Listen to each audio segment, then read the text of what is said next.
Welcome to StraussNet Sports Radio. It is time for baseball season. We have reached our spring training preview episode. We have a good show for you today. I've got Mark Strauss, my father, but also local sports analyst for years and years. Big baseball fan. We do a lot of fantasy sports talk year-round. We're going to talk about the baseball season. We're going to get into a little bit of the World Baseball Classic. Tim Bradshaw may stop by for a little bit of betting advice on the season.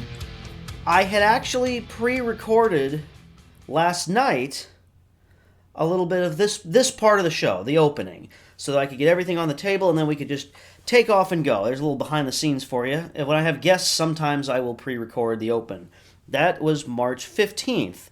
A lot transpired on March 15th in the evening. I had a little bit of a hockey preview. The Blues are kind of going nowhere, but we saw a little bit of fight night on Ric Flair night. World Baseball Classic results came in, and there was some very significant news all around. It is March 16th, so welcome in. Glad to have you. I'm glad to be here. We have been waiting all year for this. We had a pretty good show for the Super Bowl when last I left you. That was me and Tim. We talked about a whole bunch of betting stuff. I won, he lost. If you remember, I took the Chiefs, he took the Eagles. We practically bet against each other. And that worked out in our favor. It is now spring training time. I made some predictions back on February 20th with ESPN Radio, who I work for. And literally over last night, that changed. What changed, Aaron? Well, if you've been watching the World Baseball Classic, the New York Mets star closer, Edwin Diaz, closed out the game for Puerto Rico to get them into the quarterfinals. They play round robin. There's 5 teams in each pool. They go into a quarter, semi, and then final. The pools are done. Puerto Rico, managed by Yadier Molina, managed to get over the Dominican Republic in a really, really good matchup. But after the game, Edwin Diaz got his foot stepped on by himself, by his brother. Either way, it looks like he may have hurt his knee or his ankle, and it's bad. He had to be wheeled off in a wheelchair. Now, we will get to my predictions later. I had the Mets winning that division and the World Series. If he is out, that changes things significantly. Oh, it does. Last year he was the best closer in the National League. And, for all intents and purposes, he and Class A with the Indians, the Guardians, are considered, the best closers in the game. So if you take him out of the equation, first of all, it's a giant hole in the Mets bullpen. They have some tremendous setup men, including former closer David Robertson, who was a closer for many years with the Yankees, followed Mariano Rivera and others. And so I would imagine he would move into the closer role, but now you've lost your setup man in David Robertson, or one of them. And Robertson, as good as he is not Edwin Diaz. So you can't replace the top closer in your league. You could make a trade and you couldn't get anybody who is as good as Edwin Diaz was last year. So the Mets, as seems to be the case every year before the season starts, have somebody significant on their team that's taken out of the equation. Last year it was Jacob deGrom who was hurt all the time, and actually for the last 2 years they didn't have deGrom for the first half of the year. And they did win 101 games with him only pitching half the year. But this is a really significant blow to them, and it could change the entirety of the National League race. It may not. The Mets still have a very good team. They added Justin Verlander to go with Max Scherzer, but they lost Taijuan Walker. I don't think their rotation depth is as deep as it was. So this is a big deal. It also, all the critics of the World Baseball Classic, they have a legitimate point, because you're not going to go through this whole thing without somebody of significance getting hurt. It seems to happen every time they have one of these. Well, Freddie Freeman tweaked something too. Now, my understanding is that's minor. There's not a lot of panic over that. Yeah. But, it cuts both ways in that, it feels like this is a better event for the younger or unproven players than for the Stars. Now, I've been excited watching Team USA with their lineup, and they've been pretty good. But if you have an injury to a major player, that's a problem. On the other side of the coin, you have the pitcher for Nicaragua, who, as soon as the game ended, the Tigers signed him. So it feels like it benefits the unproven more than the proven stars. Well, what's interesting on that point? When I watch this, what's become apparent to me, I know the major leaguers are in spring training and they're not completely ramped up for the season, but I've been struck by how many hitters, major league hitters, and not just on Team USA, there's major leaguers on most of the teams, not all, but most of the teams. You look at Venezuela and you look at Dominican Republic and Puerto Rico, and those teams are just about all major leaguers or players who have played in the major leaguers for a significant amount of time. They're people we're familiar with. And I'm struck by how many of those players, hitters particularly, who are having trouble when they face minor league players, pitchers, on opposing teams, which tells me that the minor leaguers are not, they're better than we think they are. Because the major league, or is it that major leaguers now are so conditioned with all this pregame prep, watching video, looking at scouting reports, that when they see somebody that they're totally unfamiliar with, they're sitting ducks. It's one or the other. Either the minor leaguers are better than we think they are and not that far away from major league talent, or the major leaguers have become so reliant on the technology that they've stopped just being, animals of the sport. I think there's something to both sides of that. I've obviously harped on the analytics movement throughout this entire, every episode of this show we talk about baseball. I complain about the over-reliance on analytics. In 2020, when there weren't as many resources available because they didn't want the players at the park all day, whatever the case may be, and they were trying to scale back some of the technology available in the dugout because of the Astros scandal, guys like J.D. Martinez were having trouble because they didn't have the same resources that they normally would. So he'd go up to the plate and he didn't look good, and he said some of it was the technology thing. So I think you're onto something there, that some of these guys, there's not as much video or scouting, and this is all done really quick. This isn't like the usual getting ready for a team, like, oh, we're playing Pittsburgh in 2 weeks. No, we're here in spring training. I don't think they're using as much technology and scouting for this. I think this is a little bit more of an old school. This is just me freelancing on this. With this tournament, it might just be, all right, let's go. Here's what we have. We're not going to go do extra because this is going to be, it's a quick couple of weeks here, and then it's all done. The other thing that's been interesting about the World Baseball Classic has been, this year Major League Baseball instituted a whole bunch of new on-field pace of play rules, including a pitch clock and how many times you can step off the mound and a ban on shifting. None of that is in play in the World Baseball Classic.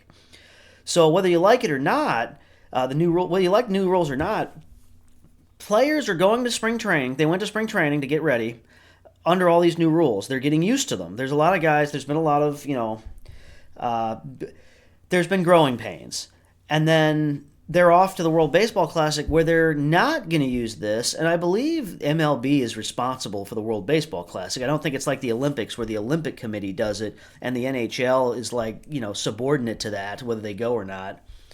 So they didn't use all these rules in the World Baseball Classic, and then they have to step back on the field in like a week, or for the guys who aren't continuing on to the quarterfinals or the semifinals tomorrow, and all of a sudden you're back to this other set of rules. So I don't think it really helped that they didn't use the same rules throughout. And honestly, what's funny is, as quick as the games have kind of been played in spring training, I don't feel like the World Baseball Classic games have dragged on or anything. They've looked like normal games to me. So I don't really feel like there's as much of a discrepancy, since I'm watching the Cardinals right now, and then I could go watch a World Baseball Classic game. There's not one tonight, but over the past week I would go and watch one at night, and it doesn't feel like it's a completely different experience time-wise. So I don't really see the point of some of these new rules. But anyway, they're playing under different rules. Well, that's true. They are. The World Baseball Classic games are playing under the rules that we've had up until this season. Well, mostly up until this season, because we've had things with the Ghost Runner and a couple of other things the last couple of years. But this kid you're talking about, Duque Hebert, spells his last name Hebbert. He pitched the ninth inning against Dominican Republic. He plays for Nicaragua. And he's 19 years old. And he pitched the ninth inning on Monday against Dominican Republic. And I don't know, I don't think his team won. But anyway, he struck out Juan Soto to start the inning. He struck out Julio Rodriguez for 2 outs. He gave up a double to Manny Machado. And then he struck out Rafael Devers to end the inning. So he struck out 3 of the top 20 players in Major League Baseball. He's 19. They'd never seen him before. He throws all kinds of sliders and cutters. And so this is what I'm talking about. So is this guy a phenom? Was he this good playing for, I don't know if he must be a minor leaguer. Maybe he pitched in rookie ball last year, or maybe he's not a professional player. He is now, because after the game, a scout for the Detroit Tigers approached him and offered him a minor league contract, and he signed it, and he's going off to play in the Detroit Tigers system now. So, but it's interesting to me to watch some of these players that I'm not familiar with. That's actually been the most entertaining part of it. I mean, I was watching Great Britain play a couple of games, and there were these kids that came in to pitch who played at Class A last year, who, they might have given up a hit or a home run, but then they strike a guy out who's an all-star. They get a double play from a guy who's an all-star, and you look at it and you go, you know what? He's performing at a level, and remember, these kids, one of these kids that I'm talking about, his last name is Long. I can't remember his first name. But he played last year at Class A Delmarva. And I've been to Delmarva. It's Class A. It's a Baltimore Orioles affiliate. And he's sitting there in Phoenix at a major league stadium with tens of thousands of people, a situation he's never been in before. So put yourself in his shoes. And he's having what I would consider to be pretty good success against guys who, this is old hat to them. And they've taken apart good pitchers, much less kids with his lack of experience, and he's performing pretty well. So I'm looking at this and I'm going, so maybe these minor leaguers who are making nothing aren't that far removed from these all-stars that we're all being, marketed to about, buy their jersey, watch them every night. And that's the beauty of the game, that these guys, they're all pretty good at every level. And it does make you wonder how good the minor leaguers really are. Well, there's another category, too, that I even brought up to you. The first game U.S. played was against Great Britain. And on the mound for Great Britain, former major leaguer Vance Worley, who seemingly bombed out. And he didn't do bad. He held U.S. a little bit. And I think he was as good as a lot of people we watch on a regular basis. There's probably a lot of minor leaguers in this who 4A is kind of the term. They're borderline major leaguers is what we perceive them as, who are getting a chance to participate in this. Guys who maybe were former major leaguers, like you had an Adam Lowen who said he wanted to pitch one more time.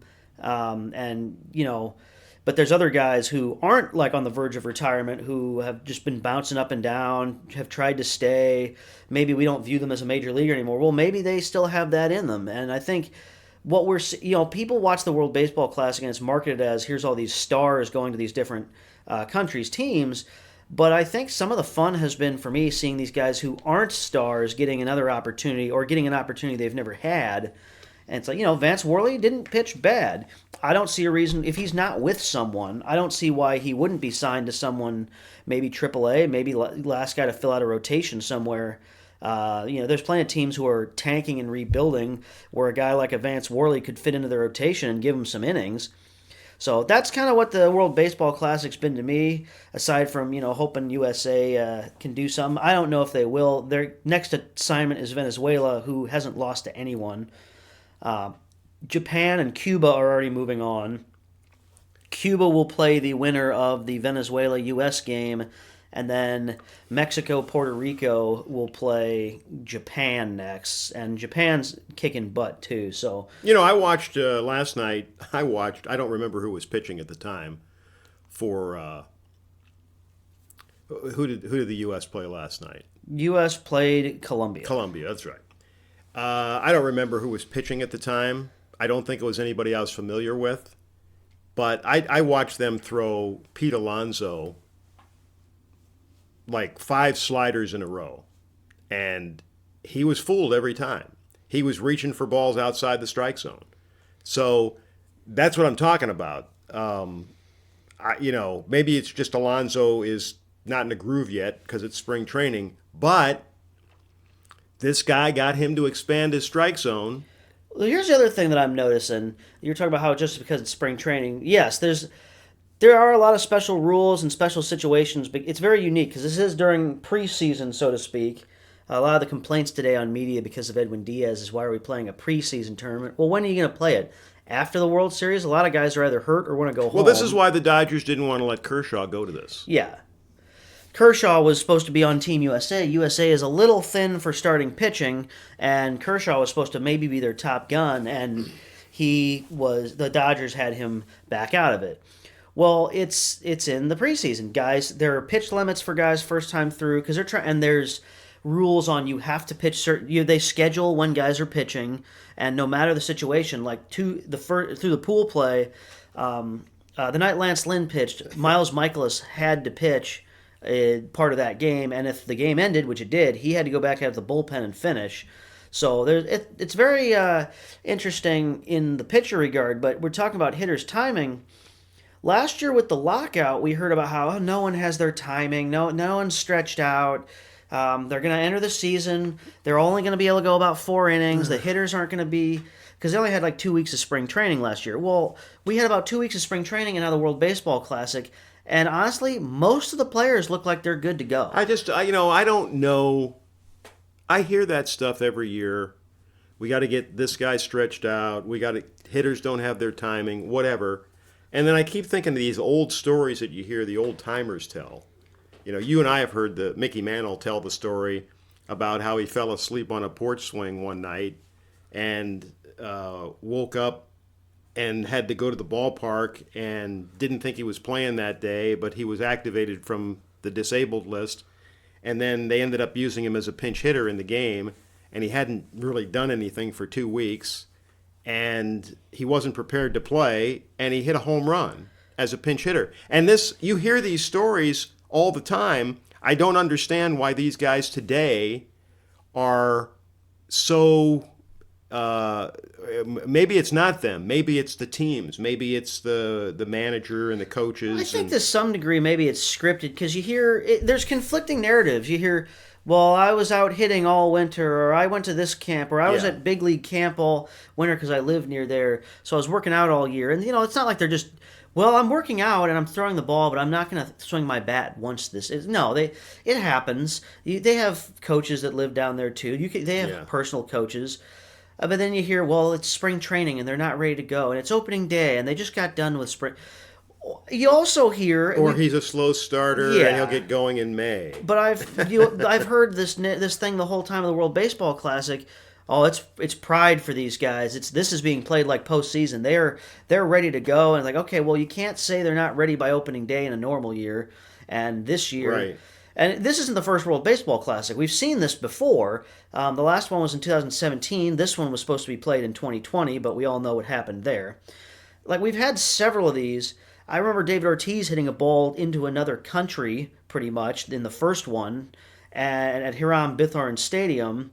It's like, you can either have they're not ready to go, or they're playing this like the postseason. A lot of these guys, you brought up David Ortiz. My guess, and that was, that was early. That was early. '06. That was earlier in Ortiz's career because remember he didn't become an established major league player until 2004. 2003 was his first year with the Red Sox.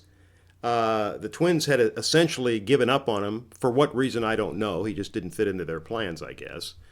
And he wound up with the Red Sox, and he wasn't a regular player at the beginning of 2003 until he started doing some things in games when they put him in, and then he hit his way into the lineup. But at that point in Ortiz's career, and this is a guy he's from the Dominican Republic. That's baseball year round. They're not distracted by basketball or football or some other sport. That's what they do 365, 24/7. So he was probably playing or hitting against, some form of competition in the off season, even if it was casual competition. And these guys are not, it's not like it used to be where the season was over and nobody picked up a bat until they reported for spring training. For a couple of decades now, these guys, it's a full 12-month-a-year job, and the idea that you're not ready or you haven't seen pitching in months, I don't know that that's necessarily the case. Some of them are hitting against pitching machines. Sometimes they're hitting against, and the pitching machines nowadays aren't what people. When you say pitching machines, most people think of, the two tires that spin on the motor, and you put the ball in it, and it throws the ball at you, and the only thing you can do with it is tilt it up or down to try to get in the zone. The pitching machines these major league pitchers are using are not the ones that the grade school has. They can be programmed to put spin on the ball to make it curve. I've seen video of them. It's like a major league pitcher. Now, it's about you have to change it every time, but you think of your cars, they've changed that. Pitching machines aren't just the two tires spinning anymore. So they're seeing, it may not be a person with inaccuracies, but they're seeing different curveballs and sliders and stuff like that, even when they've got the machines pitching. So the World Baseball Classic, I've been enjoying it. The Mets writers are now like there was a guy for Barstool Sports who made an embarrassment of himself on Twitter. Now I understand the complaints people have about the injuries. I get it. I've been hearing about that's why NHL doesn't necessarily want to go to the Olympics every year because they're worried about injuries. And the Olympics for the NHL is like right before the trade deadline, so that's like before postseason. It's in the middle of their season, so it's inconvenient anyway. Too. I get it. I do think the whining is a bit extra. It's like it's a reality. It's going on. It's unfortunate if your player gets hurt. Now we do have breaking news, and that is going to affect our second segment, our main segment of the show, the predictions. It's just come up. This is from MLB.com. The Mets have announced that Edwin Diaz has a full tear of his patellar tendon in his right knee and will undergo surgery, likely done for the year. So this is one of those, they say likely so that if he miraculously recovers faster, they can put him on the postseason roster. He's not going to recover from that. That's that really hard tendon that's in the front of your knee. So that's not... Mark McGwire had trouble with that toward the end of his career, and that and the plantar fasciitis forced him to end his career. So he virtually blew his knee out. It's just not the usual ligaments that you think of when you say they blew their knee out. So that's going to change the Mets bullpen. And that's going to change my prediction back from February 20th that I said on air on ESPN Radio. When we come back, we're going to get into that. I have my predictions written down, although I'm foggy on some of it. I'm not sure on some of it, but we're gonna get Mark here to write down his, and we'll save him for the end of the year. We'll see if I do the All-Star mid-season. All the seasons I did over the last year for 2022, I did the mid-season re-predictions, and it kind of felt meaningless by the end. It felt more like the preseason predictions were what I bounced off of, so we'll see later. But we'll be right back on StraussNet Sports Radio Spring Training Edition. To Steele and Ed Sullivan line, welcome back to the really big show. StraussNet Sports Radio Spring Training Edition. We talked about the World Baseball Classic. Fun trivia fact, apparently Kyle Schwarber is the only individual to homer in both Wild Card, American and National League, both Division Series, both LCS, the World Series, and the World Baseball Classic. Well, the Wild Card hasn't been around that long. I know, but and neither has the World Baseball Classic. Either way, Kyle Schwarber has set some sort of, I don't even call it a record, but it was funny when it came out. I liked the commercial with the Dodge where they had like George Washington driving it after the British, but they photoshopped it to be Kyle Schwarber's head on George Washington's body. Anyway, I digress. We're going to predict this year's playoff field, but we're going to start by looking at last year's. Now, as a reminder, with all the rule changes we have this year, last year they changed the playoff field. We have 3 wild cards in each league and 3 divisions. The top 2 division winners in each league go straight to the division series, while everyone else plays a best-of-3 wild card series at one ballpark. The season ended in 2022 with the Houston Astros defeating the Philadelphia Phillies. The Astros won their division and were the best record in baseball.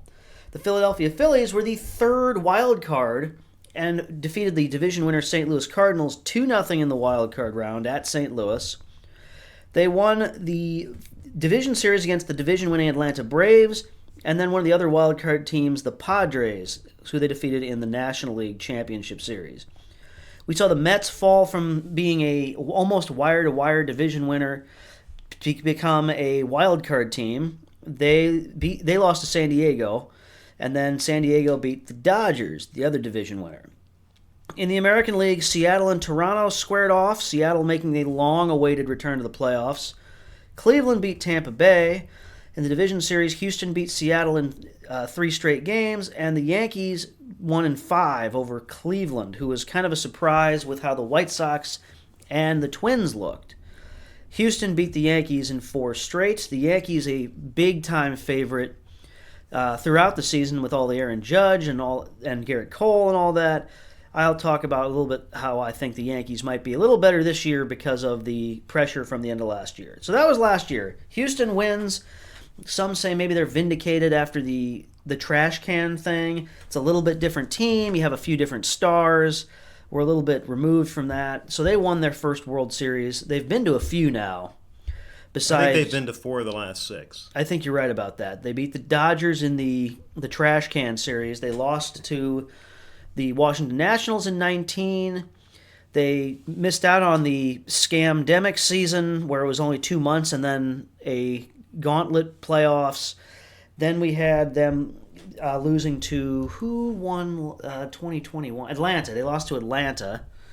And then last year they beat Philadelphia. So Houston definitely still is good, regardless of their cheating scandal. I know there's people who are upset about that, but you have to. I mean, they've had multiple GMs too, so you have to give them a little bit of credit. Philadelphia, meanwhile, be careful. Make sure you keep your eye on the clock operator in Minute Maid Park. Yeah, seriously. Oh wait, the clock's only starting with 8 seconds. You're out. Anyway, so heading into this season, what do we think of a lot of teams? Well, like I said about Philadelphia, they changed course mid-season last year. They were having a lot of trouble putting all their little superstar power together, and they switched managers.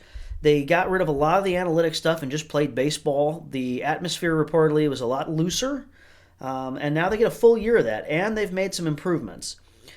We're going to go east to west. Let's start with the American League East. I'm predicting the New York Yankees are going to win that division. It's pretty easy. You have the Yankees, you've got Toronto, Tampa. Boston got worse. They lost Xander Bogaerts. They lost Nathan Eovaldi. You've got Chris Sale back, but will he get hurt again? Rafael Devers is signed long term. The Baltimore Orioles have gotten better. But I'm taking the Yankees as my American League East division winner, and I think they're going to win the pennant this year. They've added Carlos Rodon, who, even though he's already hurt, either he'll come back or they will add another arm. I think the Yankees last year suffered a little bit late from all the expectations, and Aaron Judge really pressing to get that American League home run single season record. He was gassed by the playoffs, and he was the engine that made it go.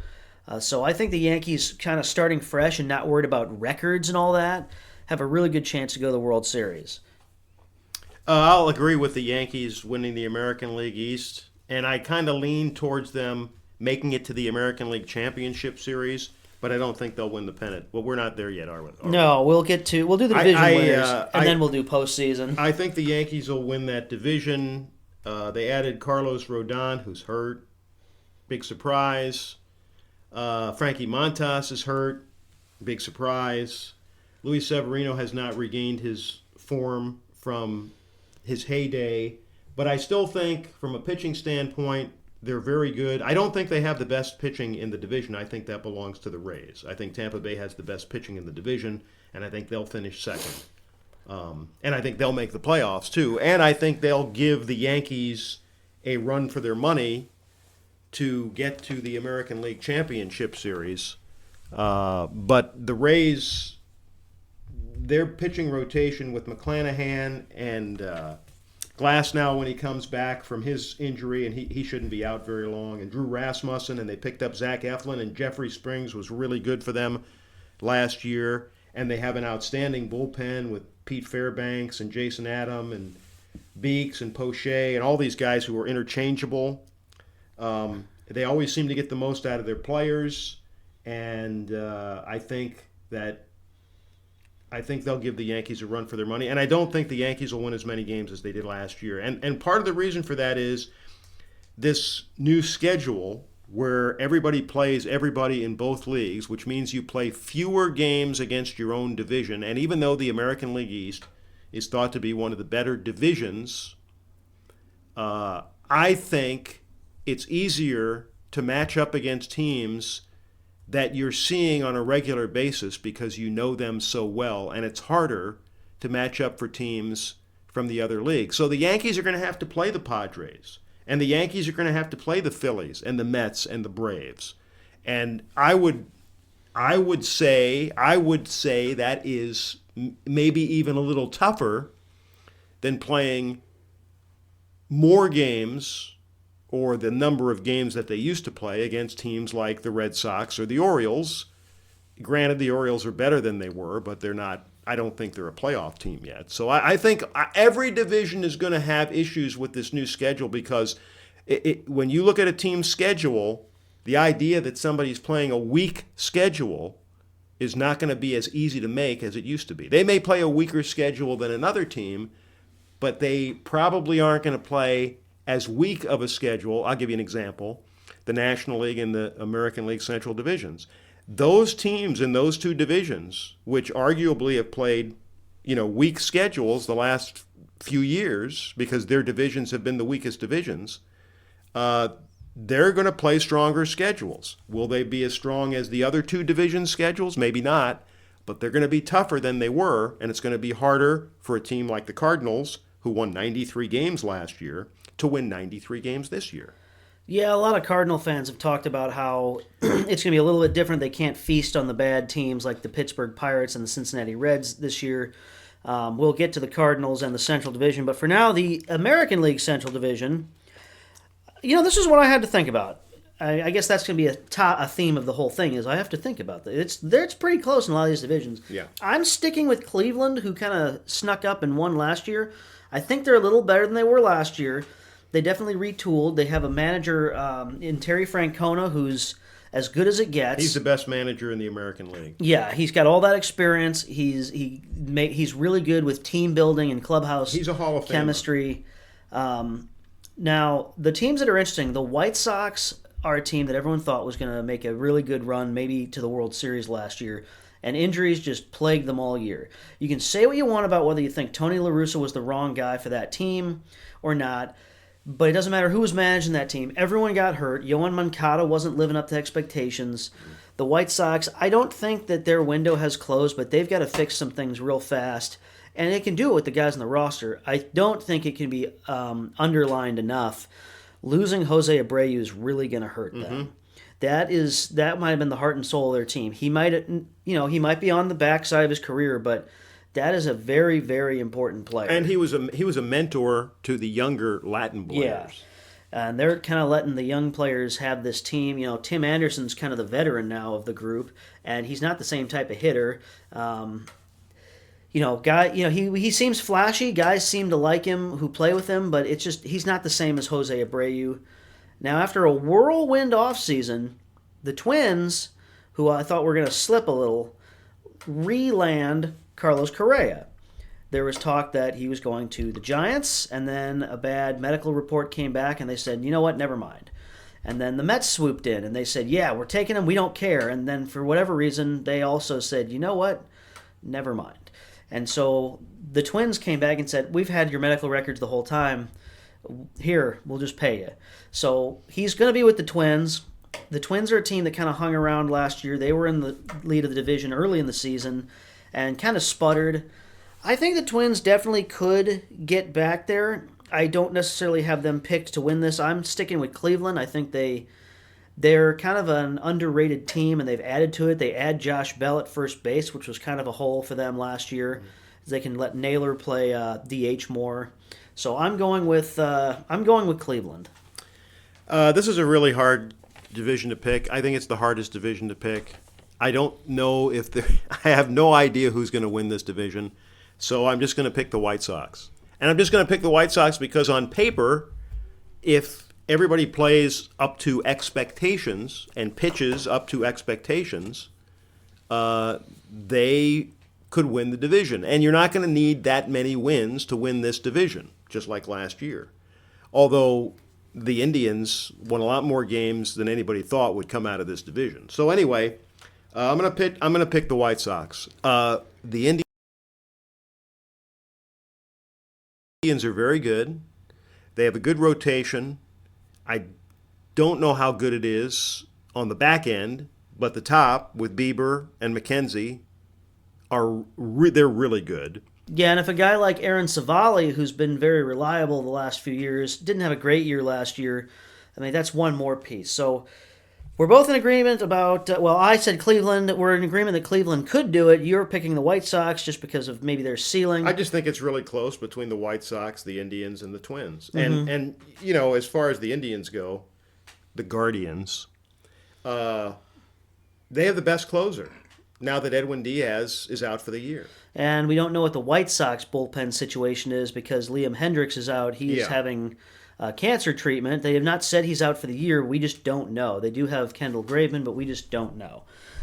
Moving along to the West, I have picked Houston because they are in until they're not. Kind of how I felt about the Kansas City Chiefs before the football season. I'm picking them before they are not the champions, until they're not the champions. I do have high opinions on Seattle and Texas. I'm going to get to them in the wild card. But I know they lost Justin Verlander, but I felt like they had a really nice rotation anyway. Mm-hmm. We saw them without Verlander go to the World Series in 2021, and the pitching wasn't a problem. They needed a few younger pieces. Jeremy Pena seems to have supplied that. I am not worried about the Astros. The Astros are going to win the Western Division in the American League, and I don't think it's going to be that close.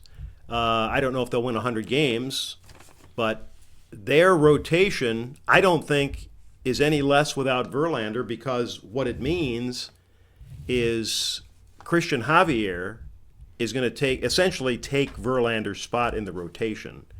And Christian Javier, when he's been used as a spot starter, and then we saw it in the postseason as a starter, because he pitched, for whatever reason, he pitched over Luis Garcia in some part of the playoffs, and he was very hard to deal with for opponents. So I don't think they lose anything, and they have one of the best bullpens in baseball with Ryan Presley at the end and Rafael Montero and Hector Neris setting up. They're still a really, really good team. And they add Abreu at first base. Yeah, and that's another thing. You can't minimize what Jose Abreu is going to mean to the middle of that lineup with all the people that he's got on base. The one thing that he's done consistently in his career is he drives in runs. And they're going to be, you're hitting behind Altuve. Oh, I've read there's a possibility. There's people who think he might hit second for his on base. You're hitting behind Altuve and Bregman, and it depends on where they put Pena. If they put him in the 2-hole, I don't know if they will.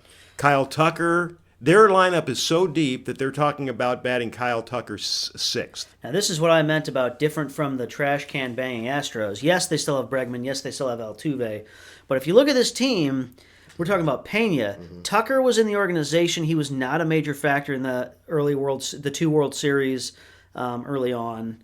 I mean, this is This is a little bit different group, and we're starting to see Altuve is still the captain of this team, but we're seeing a different group here, and it's actually very interesting. Abreu's going to drive in 100 runs. It really speaks to how this organization is being run as a whole.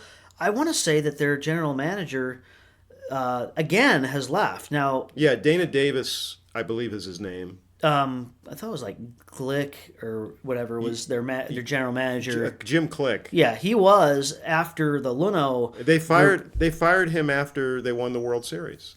I thought he left. They fired him. Okay. Well, so he may have resigned. This is going to be their third group with this organization. But the guy that they replaced him with was already in the organization. True. So the Houston Astros, they're chugging right along. They still have a good roster. Whatever you think of them, they're there until they're not. And so we have our division winners in the American League for each of us. I have the Yankees. You have the Yankees. Yeah. I have Cleveland. You have the White Sox. We both have Houston. Let's talk wild cards, and we're going to rank these for the sake of ranking them, even though by the end of the year it doesn't really matter. I have gone with, in this order, the number one wild card will be Seattle. I think they're up and coming. I think they're going to get better. They're going to add more. They're really exciting. They're fun. I think Seattle they're not ready to win that division, but I think they're going to build off what they had. I have the Texas Rangers second. I think the Rangers they did some offense. Now they've added pitching. They had DeGrom. They've added Evaldi. Andrew Heaney. I think they're going to be a very interesting group to watch. I've not heard that this ballpark plays quite like their old one, which was home run happy. It's always going to be warm there, so there's always a little bit of that, but it doesn't have that wind tunnel effect to right field like the old one. So I think the pitching does a little bit better now. They just haven't had it quite yet. And I think they're poised to make the playoffs. And then I have Toronto third. There's things about them that I like that they've added. There's some other things they've gotten. They haven't quite built on the excitement they had a couple of years ago. And Toronto kind of seems to do this, where they get high but they bounce back. I don't think they're quite as exciting. I think getting rid of Teoscar Hernandez was maybe a mistake. He played really well for them. Yep. I actually have Tampa Bay and Minnesota as my first two out. I think Tampa Bay has subtracted too much, and I think Minnesota's right there, but I don't think an American League Central team is going to make the wild card. So I have Seattle, Texas, and Toronto. My three wild card teams in order are the Rays, the Rangers, and the Indians. Pardon me, the Guardians. I'm not doing that on purpose. It's just 60 some odd years of calling them the Indians. It's like if your wife changed her name. I'm surprised that They'll always be the Indians. I'm surprised Tim has arrived, and he is observing and getting his information ready for the next segment. He says that they'll always be the Indians. Now I work with Mike Rizzo, who's from Cleveland on ESPN Radio, and he has slowly gotten used to calling them that. But I think he talks about them more, so it's got. But he's younger, and he hasn't been calling them the Indians for as many years. That's true. It's got to be weird for him though, because it's just different. But anyway, so you have Tampa you have Texas, and you have Cleveland. You have Tampa. And by the way, Texas, I don't think the Mariners are going to make the playoffs because I don't think their lineup is good enough. It's better than it used to be, but there's still a lot of holes in it. The Rangers can hit, and the additions of the pitchers is phenomenal for them. If DeGrom stays healthy, they may actually be the first wild card team. So I think where this conflicts between you and me is that you actually don't have Toronto in here. No, I don't have Toronto in there. They moved their fences in. I don't think that's going to help their pitching staff. Probably not. They added Chris Bassett to their pitching staff, but he's a ground ball pitcher. I'm sorry, he's a fly ball pitcher, and that will not help him. So I think the Seattle versus Tampa is where you and I are conflicting, because Tampa, I just don't feel like Tampa has. They've gotten rid of Austin Meadows at this point. They've got good pitching. They have a Rosarina. They got rid of Ji-Man Choi, who's going to be their first baseman now. I just don't see Tampa as quite having enough pieces to put it all together. I don't think they're far from getting back. But as I said last year, Tampa does this thing where they'll put a team out there that you don't think much of, right, and all of a sudden they're right there. Well, they get on base. They don't have high batting averages, but they get on base. And their first baseman is Yandy Diaz, who's going to be their leadoff man. That's true. Who's an on-base machine. So They're fine, and their pitching is, McClanahan and Glasnow at the top of their rotation is as good a 1-2 as any in the American League. And they have a good bullpen with Pete Fairbanks healthy now. So I think, and your way of thinking with the Astros that they're in until they're not in, I'm saying the same thing with the Rays. They are now a perennial playoff team, and for me, they're in until they're not in.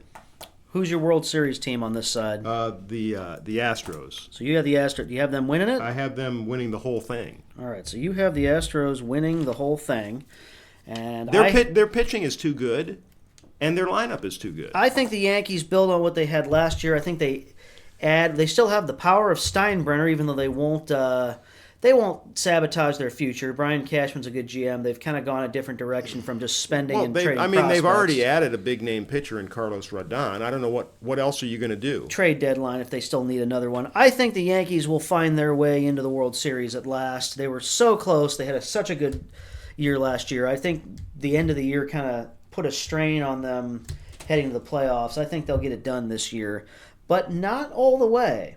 I think that will come from the National League. And with that, let's move the National League East. We talked about the Edwin Diaz situation. So a few weeks ago, I predicted that the Mets would beat the Yankees in the World Series. But I was having a lot of trouble with that because I really like what the Phillies have done. I'm pulling up the Phillies depth chart now, but I really feel like the Phillies were close last year. I didn't think they had enough pieces. They are going to be missing Bryce Harper for the early part of the year as he returns from surgery, but they added Trey Turner. They've still got guys like Castellanos, Schwarber. Can Rhys Hoskins do it again? They've got JT Realmuto.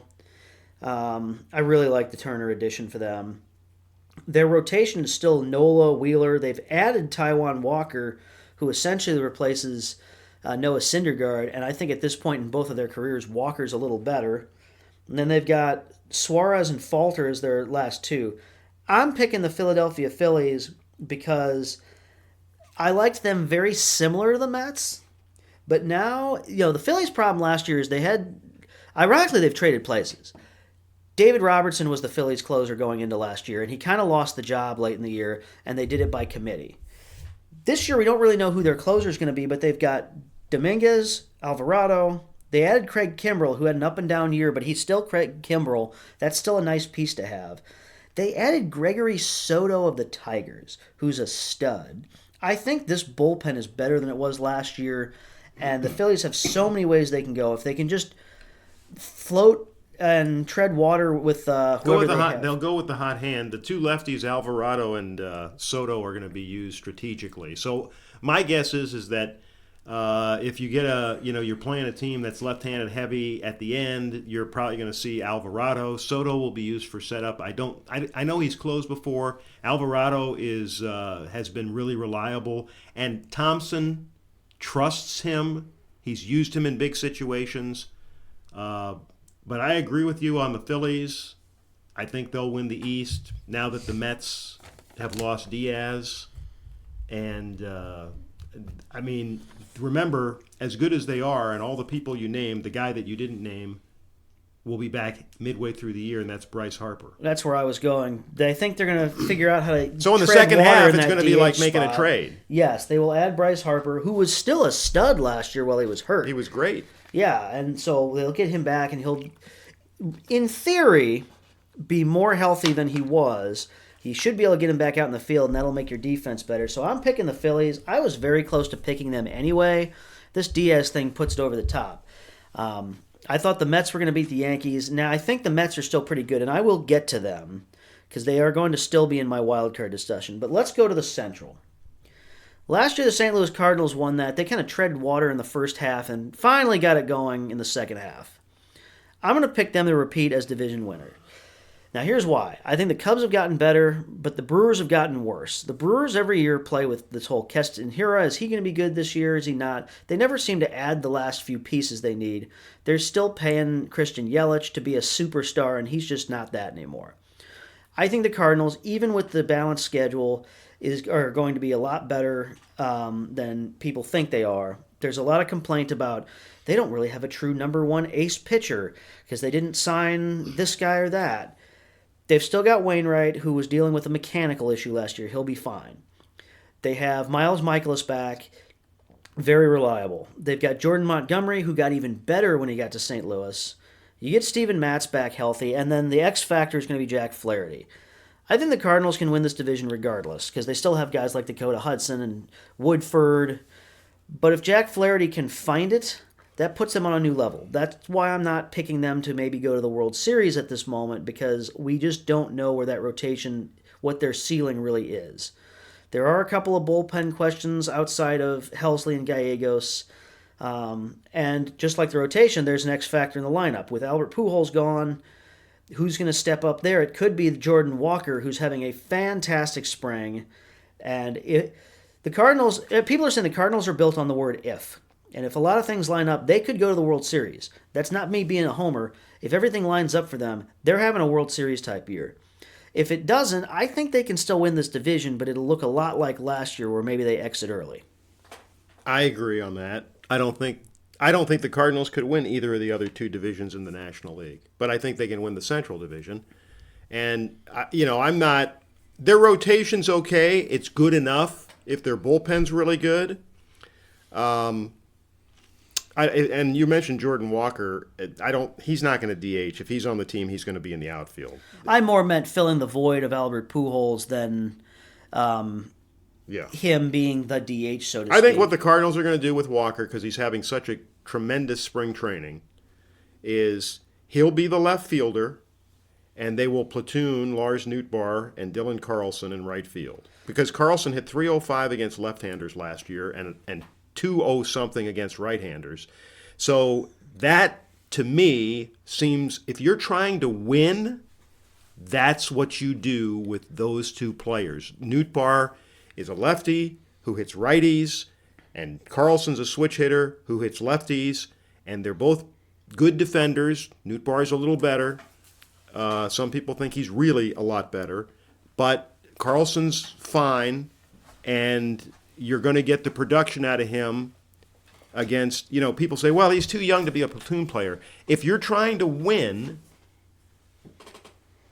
then that's how you use them, and that's how you get all four guys into the outfield, and then your DHs are Yepes against lefties and Gorman against righties. You platoon that. It also gives you good ammunition off the bench to play it that way, because those players are available every game if you're switching them in and out, and those are good hitters. The problem the Cardinals have is a good problem. They have too many hitters, and you have to figure out how to get too many good hitters into the lineup, and that's the way to do it. Now, the name that we didn't mention in the outfield is Tyler O'Neill, who is supposedly moving from left field to center. And that's kind of what led us to thinking about this whole platoon situation, because if you're going to platoon those other two young guys, you don't want everybody moving around.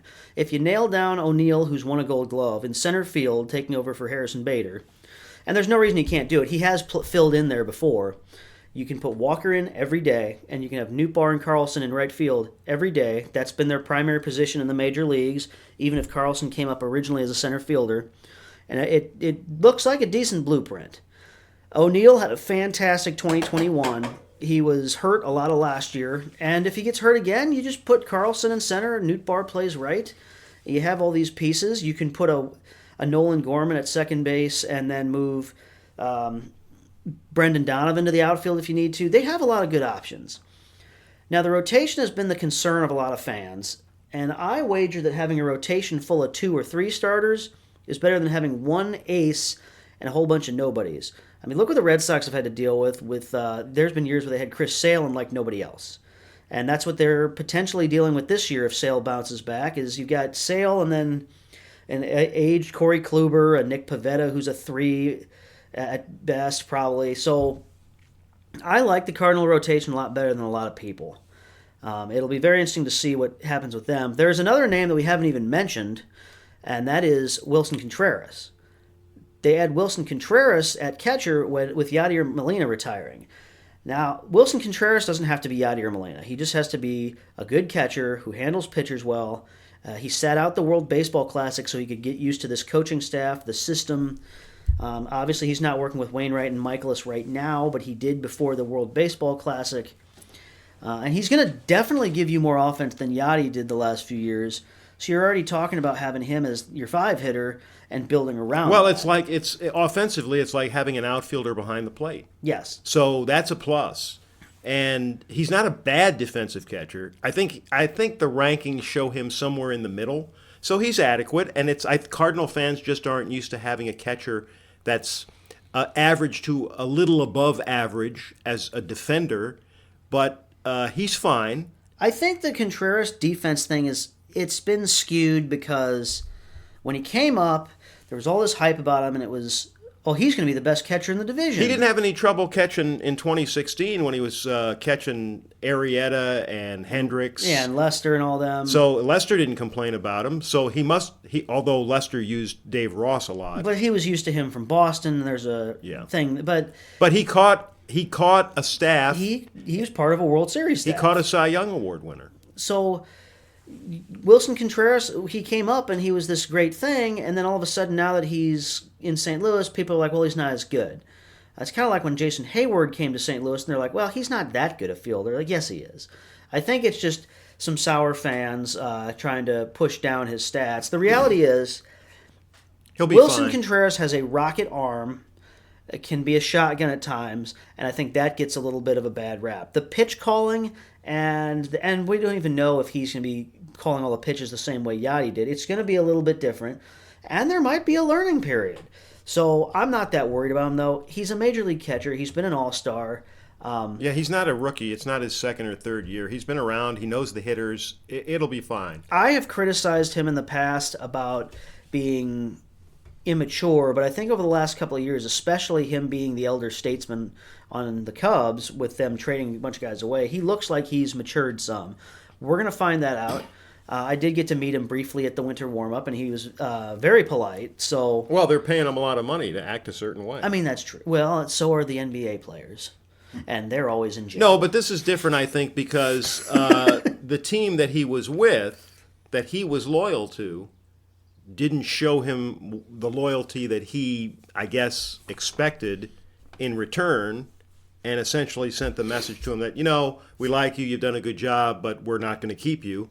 And so that, I think, hurt his pride, and now another team, the rival, said, we like you just fine, and we think you're good enough to follow the best defensive catcher we've ever had here on this team. And so I think if you're in that position, to a certain degree, you have to take that with a certain measure of seriousness. And so I don't think he'll be the same character that he was with the Cubs. I can't wait to see his versus the Cubs hitting stats after this season. Well, he'll probably go into that too amped He'll up be too and wired be up. pressing to do something every time he comes to the plate, which he shouldn't. And in that way, it's probably good that the Cardinals and Cubs aren't going to be playing 19 times this year. They're actually playing fewer times, I think, than ever because you have the balanced schedule, and then they're going to London. Yeah. So they're only playing a couple of times, and those series are very skewed in how they're built because it's only a 2-gamer in London. You play 6 fewer games against your division rivals than you did last year. So I'm taking the Cardinals because I just don't think the Brewers have enough pieces. Their staff is fantastic, but it was unhealthy at times last year. Oddly enough, I actually think the Cubs are going to finish better than the Brewers because I think they're putting it together. They are a big hitting piece away from really contending. Think 2014 and 15 Cubs. But I've got the Cardinals win the division. You're mirroring that? Echoing that? I have the Cardinals winning the division, and I have the Cubs finishing second. And I think people are going to be surprised at how good the Cubs lineup is. They have some nice pieces. Well, Trey Mancini was a very quiet stealth pickup for them. He's having a tremendous spring training. He is a very talented hitter who the last couple of years hasn't hit as well. A lot of it had to do with recovering from cancer. He's got his strength back now. They added free agent shortstop Dansby Swanson. I think the Hosmer pickup is bigger for the Cubs than when the Red Sox got him. Eric Hosmer is a player who, no, he's not the hitter he used to be. He is still an elite defensive first baseman, And he is a guy who has won and came from a winning culture when the Royals were really good. And he is big on like team and clubhouse stuff. The phrase you hear every so often is you need someone to teach young guys how to win. I think Eric Hosmer is a perfect player for this Cubs organization to try to teach some of their young players, how to get it done. The 2016 Cubs kind of came up together, and they used Joe Madden to kind of wrangle them. I think Eric Hosmer is a really nice piece here to try to get this group cultivated into the next phase. I think that's true of a lot of the players they have. I think that's true of Cody Bellinger, who's played on a World Series team. I think that's true of Dansby Swanson, who's a veteran now, who's played on a World Series team. It'll be interesting to see if they keep Happ around, because he was a big trade deadline talk last year. I think he's a cornerstone player for them. He's very important because he gets on base and he can play all three outfield positions if they need him to because of injury. So I don't think he's going anywhere. It took him a long time kind of to get here because he had a lot of hype, and he was kind of an extra piece for a long time, and now he's kind of here. Let's move along to the West. I don't think the Cubs will make the playoffs, though. Okay. Same here. I have them as my first out. Let's move to the National League West. The Dodgers have some subtractions. Justin Turner is in Boston now. We are finally done with the Trevor Bauer story, so we can stop thinking about will he be on the team or not? What will this mean for them? They don't have Trey Turner anymore. Both Turners are gone. And I think the Trey Turner loss is bigger than the Justin Turner one at this point because of the dynamic aspect that Trey Turner provides to that lineup. But I still have the Dodgers winning it. I really like the Padres. This is like the Phillies-Mets thing for me. I almost wanted to pick the Padres. I just feel like the Dodgers have enough pieces, and with the way they operate, I don't think that they'll go deeper in the playoffs than the Padres have the ability, kind of like last year. But I think the Dodgers have I don't think they're going to be the top division winner either. But I think the Dodgers, I'm going to pick them till I don't. I do think the Padres are going to be in it. I think that they're very, very good. But I'm going to take the Dodgers here. And we'll get to the Padres when I do wild card. Oh, I'm picking the Padres because I think the Dodgers have lost too much and the Padres have built themselves up, and their pitching rotation is very good. It's better than the Dodgers' pitching rotation at this point, in my opinion. But don't forget, not only did the Dodgers lose Trey Turner and Justin Turner, but they lost Gavin Lux for the year, who was going to replace Trey Turner, on the infield. So he's gone. So all that depth that the Dodgers have always had, where they could shuttle guys into the lineup, well, they don't have that now. And Tony Gonsolin is maybe not going to start the season in the rotation. I don't think Kershaw has made his first spring training start yet, although he's supposed to be on track for opening day. They're taking a shot at Noah Syndergaard. Dustin May is coming back after being injured last year. I think didn't he have Tommy John or something like that? But he came back from missing all year or most of all year. So their rotation is not what it used to be. Walker Buehler will not pitch this year after Tommy John surgery last year. I think they're a wild card team because that division is top heavy. It's not what it was when the Giants were a good team. So you're basically looking at the Dodgers and the Padres. But I think the Padres, with their rotation, are with Darvish and Musgrove and the rest of that rotation, I think they're going to be too difficult to beat. They have an all-star lineup, and I think they'll win the West. And I actually think they'll be in the World Series against the Astros. That's a good...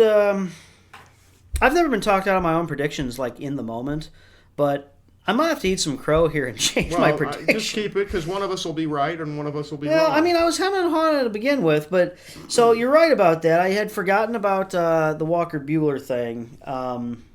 And yes, when I made this prediction, remember, I wrote these down February 20th.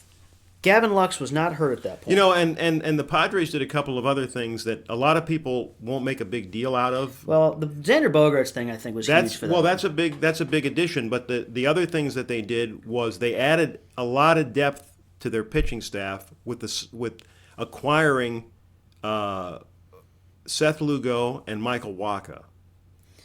See, I didn't think.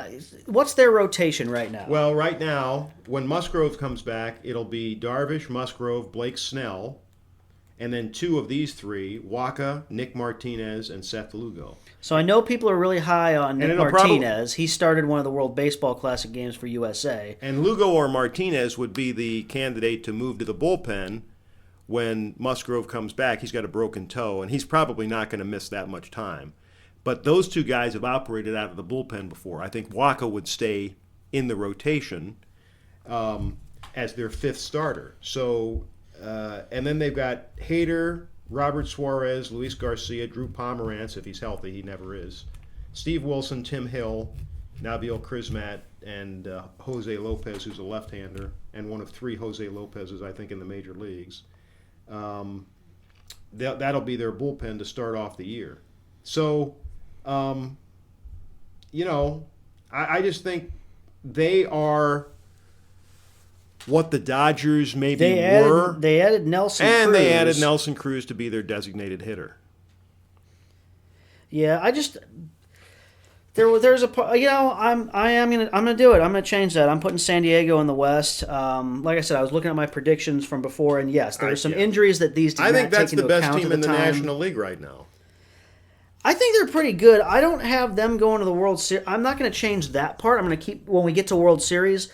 I'm going to keep my World Series prediction. I don't have them there, but I will eat some crow and admit that my February 20th prediction has been retracted. I do think it's interesting. They have Matt Carpenter listed as their right fielder right now, but I guess Adam Engel, who was there last year for them? They played Soto out there. But that's true. He's going to play left. They're going to move him to left field. And they were platooning in left, and then they got Soto, and they just kept him in right because that's where he was. But this year they're going to put Soto back in left from where he was playing with the Nationals a few years ago and rotate some. And even if Matt Carpenter doesn't show the same resurgence he did with the Yankees last year, they still have a Zokar, Engel. Well, Matt Carpenter's not going to play after Fernando Tatis comes back. That's true. Well, didn't he just get hurt again? No, he's playing. I read something that he had another issue. They kept him out of a couple of games, but he's playing. So he'll be the right fielder, and that's what they're doing in right field. Okay. That's why they're moving Soto to left field, because Tatis played right field when they were experimenting with that, and he apparently is comfortable out there. So you add Fernando Tatis, who you didn't have last year because he was suspended, and that might be where he is. I'm looking on roster resource on Fangraphs. I think there's still a couple of games left of his suspension. Yes, serve. He can come back the last week of April 20th or April 25th, something like that. He's eligible to come back. He's going to miss the first 3 weeks of the season. Now, the Dodgers still have Betts, Freeman, Will Smith, Max Muncy. They added J.D. Martinez, David Peralta, who will be a platoon. They've got Trace Thompson. They still have Chris Taylor. So I still think they have a lot of pieces. But yes, with the Gavin Lux injury... Oh, they're a playoff team, but they're not the best team in the division. Kershaw, Arias, Syndergaard, May, and Pepiot? Yep. Pepiot. He's one of their top pitching prospects. And they don't officially have one single closer. They're relying on those young guys, and they're counting on Dustin May to stay healthy and pitch like he did before he got hurt, but he's never thrown 150 innings. They're counting on Syndergaard to give them 150 innings, or at least 130 innings. He was good last year in Philadelphia, but he wasn't. He clearly is not going back to his old self, so to speak. He does not throw. He doesn't have the velocity he used to have. But according to the writers in Los Angeles, he's developed a new pitch. I don't know if it's a cutter. It's always interesting to me that you'll see stories about, well, he's learned to throw a cutter. And I thought all of these guys essentially threw some form of a cutter. A cutter is just like a baby slider. But Some guys don't throw it, I guess, because of the torque that you have to put on your elbow. But anyway, he's looked really good. But again, he's one of these guys that he doesn't stay healthy. So the Dodgers, they're counting on all of these guys, including Gonsolin, who can never stay healthy, to stay healthy. I think what it really, like you said, you mentioned the depth. In the years past, the Dodgers have been, in the 2018 World Series against the Red Sox, the Dodgers essentially had an A and a B team, a lefty and a righty team. Now, I'm not talking about for analytics and lefty-righty platoon stats' sake. If you have an injury, you can take someone from that B team and put them on the A team, and it's seamless. They don't really have the A and the B team anymore. They have their starters and their bench. They're a little more traditional. The Padres don't quite have, two whole teams worth of starters too. I'm a little worried about their rotation after you get past the Darvish or the Musgrove. What is Blake Snell anymore? He's kind of up and down. But so we both feel like the Padres are going to take the division. Like I said, after I've adjusted mine due to injury news from my February 20th predictions for radio, I had an assignment. I did it. Now, partway through spring training, here we are, and the Dodgers will be a wild card team of some sort. So let's get to those wild cards. We both have San Diego in the West. We have Philly, St. Louis, and San Diego. My three wild cards, I had the Mets with the Phillies being the number one wild card. Since Edwin Diaz, I'm still going to give the Mets that credit. I'm going to put the Mets as the number one wild card, even though they don't have their closer. I think David Robertson will start that way. Maybe they'll acquire one later. You never know. Maybe somebody like a Dan Bard from Colorado is somebody they could acquire later. Well, I think if Robertson does the job, they'll keep using him, and what they'll do is they'll try to acquire somebody as a setup man. And the only hesitation with Robertson is the last couple of years he has been a closer who has lost his job due to wavering at times. He's not Edwin Diaz. Those losses are going to turn into, that loss is going to turn into a couple of more losses. It'll be hard. I have Atlanta as my number two. I know they've lost some pieces over the last couple of years. I think Olsen has been a fine replacement for Freddie Freeman. They've got some young players. They did trade away William Contreras, but they added the catcher from Oakland. I'm forgetting his name. Murphy. Sean Murphy. I don't know why I lost that name in my mind, but so I still think they're good. I don't have them winning the division. Really, even with the Edwin Diaz injury, I do think if you told me at the end of the year any of those three teams were the division winner, it wouldn't surprise me. Mm-hmm. Miami, I think, has gotten better, but they're not part of that group yet. The Nationals, think of how many pieces the Nationals have gotten rid of over the last few years. The Nationals are terrible. They have no pitching. They're not going to have Steven Strasburg either. They have no pitching. I mean, can you even name three starters on the Nationals off the top of your head? Is Voth still on the Nationals? They have Joey Meneses, who came out of nowhere, and I'm going to make a bet. They have a few good players. He's going to get traded too, I bet, because that's a nothing asset. That's someone you didn't expect to have. He's not exactly young. No, he'll be 31 this year. Yeah, so he'll get traded to somebody as a DH or a first baseman later in the year. Heck, maybe if the White Sox are having trouble, that's somebody they could acquire. I don't know. For first Depends base. on what you have to give up. And the Nationals are going to want prospects because they're rebuilding. So I have the Mets, Atlanta, and then this is where I had San Diego, but I have flipped them with the Dodgers as well. So now I have the Dodgers as my third wild card. I feel a little stronger about my American League wild card teams order than my National League. You can shuffle that except for the Mets. Atlanta and the Dodgers are interchangeable, but Mets, Atlanta, and the Dodgers. Who you got? Mets, Dodgers, Atlanta. And I agree with you on the three wild card teams. They could be any order. I think the Mets thing changes the whole league. I think the Mets still have a chance to win the division. I think their manager helps that. Well, I mean, if Robertson does his job and they find somebody to replace Robertson in a setup role, and I think if you're going to have to find somebody to fill a gap, finding a setup man is easier than finding, a guy to play first base or a guy to play third base or a guy to fit into your rotation. Their setup men, there are a lot of good ones, and at some point in the year you can get one. And I think Robertson will be fine. What I actually think they'll do is they'll use Robertson if Robertson pitches on Wednesday and closes out a game, then Adam Ottavino will probably be used on Thursday to close out that game if they need somebody to close it out. And that's what, even last year...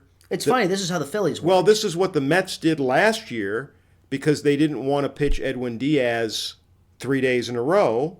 So if he pitched the previous 2 days, Ottavino might close the game out. They've got Tommy Hunter as a non-roster invitee. It's like Buck Showalter just always has Tommy Hunter. He pitched for them last year. They've still got Drew Smith. They've got Brooks Raley from the left side. Drew Smith is very good when he's healthy. They've got Ottavino. This is still a good bullpen. Yes. It's just kind of traded places with the Philly bullpen. Right. They went from having this plethora of relievers, and the Phillies had David Robertson as closer by default, and now the Phillies went out and got a Craig Kimbrell, hoping for a little bit of a bounce back, but have all these guys that they trust, and the Mets have, this is David Robertson, this is your closer option. Think of it from the Mets' perspective. If you're in the front office of the Mets, you've got to be saying to yourself today, thank God we signed David Robertson. Because can you imagine where they would be if they lost Diaz and they didn't sign somebody like David Robertson? Now they are totally up the creek. So we have, to recap, I have the Yankees, Cleveland, Houston, with a wild card of Seattle, Texas, and Toronto. You have Yankees, White Sox, Houston, with Tampa Bay, Texas, and Cleveland. In the National League, I have Philly, St. Louis, and San Diego, with Mets, Braves, and Dodgers as the wild cards. You have Philly, St. Louis, San Diego. So we have the same. We pretty much have the exact same National League. Yeah. You and I just currently have the Dodgers and the Braves switched at 2-3 on the wild cards. We both have different American League pennant winners. You have the Astros beating who in the World Series? The Padres. So you have the Padres. And I'll tell you what, that's a toss-up. Because the Padres, if they stay healthy, and I always base everything on pitching, because it doesn't matter. You can have the greatest lineup in the world, but if your pitchers do what they're supposed to do, you can shut down a lineup. And the Padres have, when you go into a playoff series, if you look, Joe Musgrove is better than people think he is. I don't know why, because when you watch him, you can see how good he is. If you go into a playoff series with Darvish and Musgrove pitching four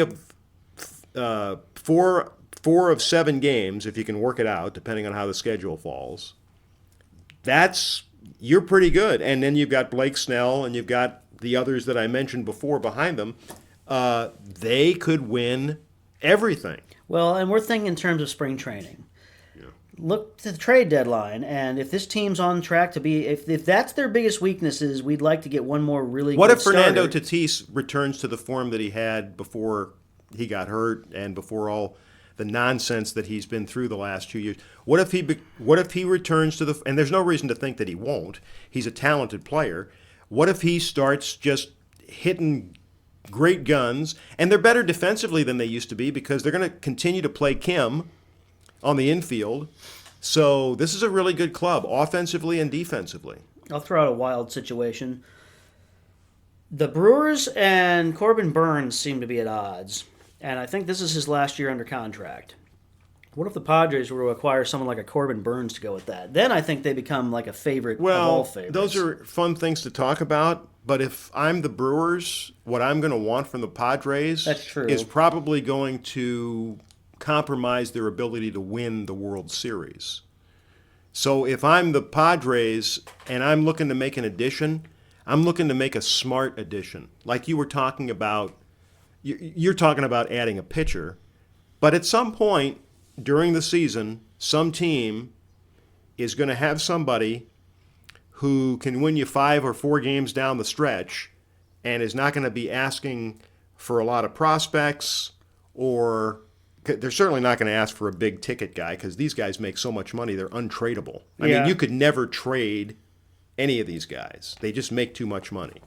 But the Padres are well positioned, and they have great role players. You're talking about Matt Carpenter, and if Matt Carpenter does what he did for the Yankees last year for the Padres, coming off the bench and filling in the gaps when somebody's hurt or you're giving them a day off, that's unbelievable what a guy like that does for your team. They've done a great job of building that team. Now, granted, the owner has given them lots of monopoly money to play with, and that sure makes a general manager look like a genius. But they've also, the role players they've picked up have been good too. Aren't they the team that like all their players are none of their starters are theirs? They haven't cultivated any of this talent. Now that's not to say that it's invalid or it's bad. They've just found a way to put it together. Yeah, I don't think any of their starters, their starting lineup.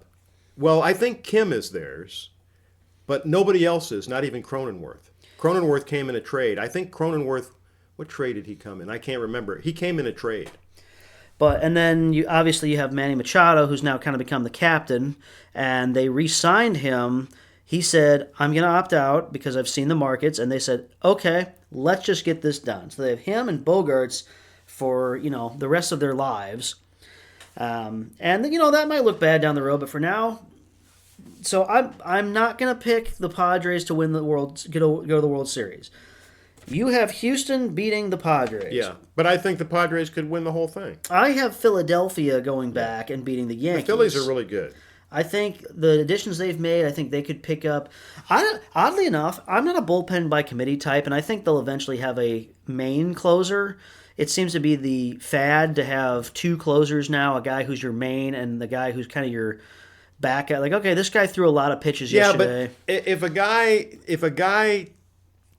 if a guy starts closing down games, that's who they're going to. They're not going to. They're not going to switch to another guy. Maybe they'll work a little bit like we saw the Cardinals last year. Started with Gallegos, they went to Helsley, but there'd be nights where Gallegos would close a game out. I guarantee you that the manager of the Phillies has told or will at the beginning of the year, look, this is how I'm going to do this to start.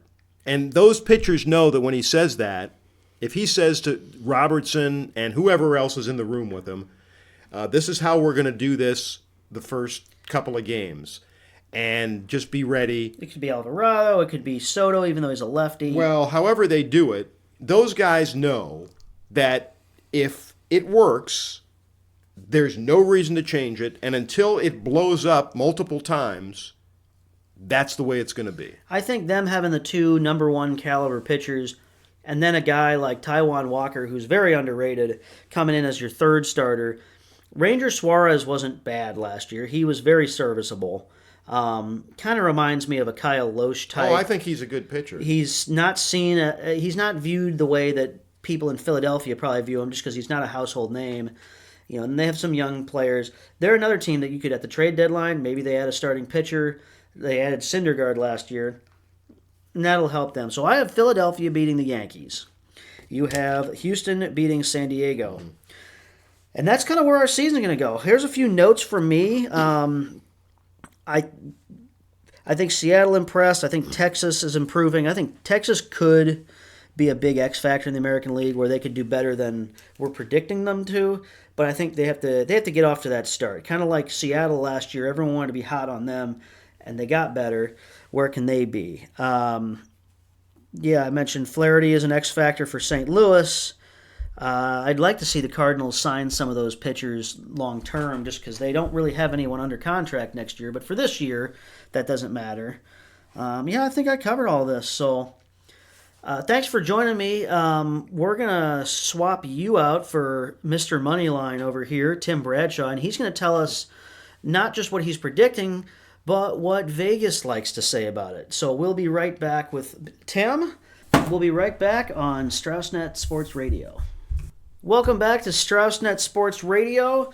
It's our baseball preview show, but I want to take you through a little bit of hockey, real quick whirlwind. The St. Louis Blues are breaking my heart this year. They've sold off some players. They're not going to make it. But you know who is going to make it? Everybody in the East who's supposed to make it is going to. The Bruins are on a crash course with history, with maybe the best record of all time. Toronto looks good. Tampa's there till they're not. Carolina is a lot of people's favorites, although they just lost Svechnikov. New Jersey's good, finally putting together. The New York Rangers added Tarasenko and Kane. The West is a little more like on the... I don't think the West is going to win the Stanley Cup. You have Dallas, Minnesota, Colorado, Vegas, Los Angeles Kings, Edmonton. Currently, Seattle and Winnipeg sit in those wild card spots. If I had to pick, it's hard not to pick Boston. A lot of people are picking Carolina because their path to the final is easier, but it'll be very interesting to watch. We'll get to the hockey playoffs. Maybe we'll do a hockey preview show next month as we get into baseball season. I don't want to linger on this too much. We had practically fight night in St. Louis last night where the goalies almost fought. So keep watching hockey. It's not over just because our St. Louis Blues are done, but keep watching. The value in the East actually is not on Boston if you're looking at it from a betting perspective. The numbers that you can get right now for Carolina to come out of the East is the value on that is very, very, very good because so many people are heavy on Boston. And the words of the Lord have spoken. No, I just didn't introduce him yet. That was Tim Bradshaw, who I probably should have started the segment by saying, guess who's here? That's Mr. Bradshaw, host of Tim's Moneyline, our lock segment. We'll give you a lock by the end of this. Don't worry. We just haven't really picked what that's going to be. But we'll put him on the spot here later. The other thing that's a bettor's nightmare or playroom is that we've got the NCAA tournament going on today. It started today, not just the first four, but the first real round. I don't know if you feel like... Tim, do you feel like the NCAA tournament starts 2 days ago with the first four, or is this the start of the tournament? Absolutely. All those teams are playing for something. They to them, it means a lot. So I believe that it should... mean something to us as well.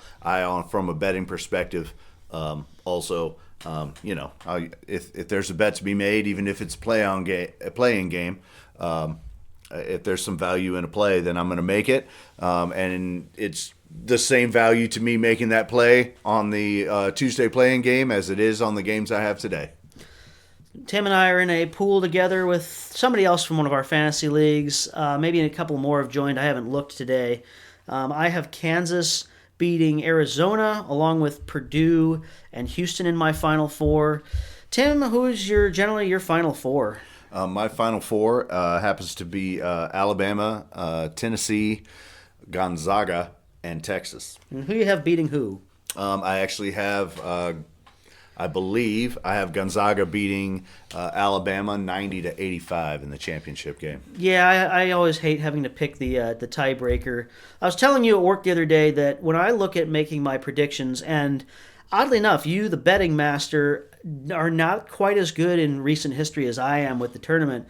A lot of people like to look at what can these teams score. And all these conferences are so different. You have the Big Ten, who I've said on show after show, I love watching the Big Ten because when something in the Big Ten is bad, it's like the whole Big Ten's bad, or they're all good. And it's like maybe the most top to bottom, streamlined competitive conference in all of college basketball. But then you have these other conferences where the power teams from those are so much better than everyone else.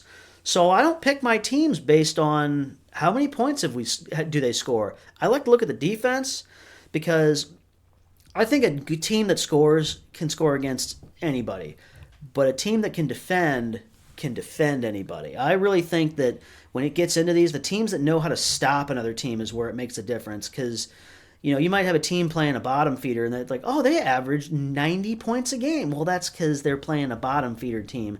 But can you defend them? Can you stop other teams from scoring? And so that's kind of how I looked at some of these things. Although it was really hard to pick against Alabama, but I digress. I hope everyone enjoys the tournament.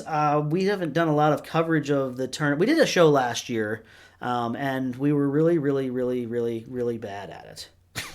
I took against who I wanted to pick last year. I wanted to pick Kansas, and I didn't because I feel like Kansas is really good at heartbreaking in the early rounds.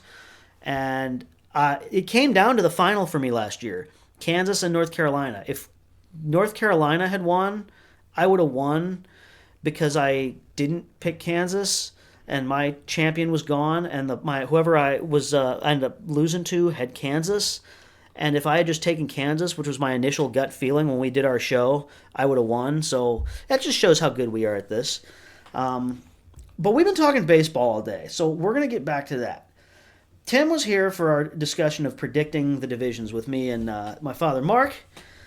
We talked about, straight up, who do we think's going to win? Numbers, like betting numbers aside, the eye test, the stats, who do we think's going to win? Tim's going to spin this for us. Tell us some of your wise words, betting one. I don't know if I like to bet. It's something I do casually, but my words aren't, I don't think, any wiser than anyone else's. That's for sure. There's a lot of information out there with it nowadays, with it being legalized, which it should be. When it comes to baseball, I'll admit that with spring training going on, I'm kind of taking a look at how teams are doing. Injuries play a factor this time of year. I will not actually probably make anything really official on like any preseason bets. I mean, there are so many things that you can play on. You can take a team's win total for the year. Vegas sets a number for every single team on how many games they think that they're going to win, and then you can play off of that number over or under. As an example, Arizona has 75.5 wins as their total for the season, and in Vegas you can make a bet whether or not you think that's going to be over or under. You can bet on all the teams. Every team has an odd to whether or not they're going to make the playoffs.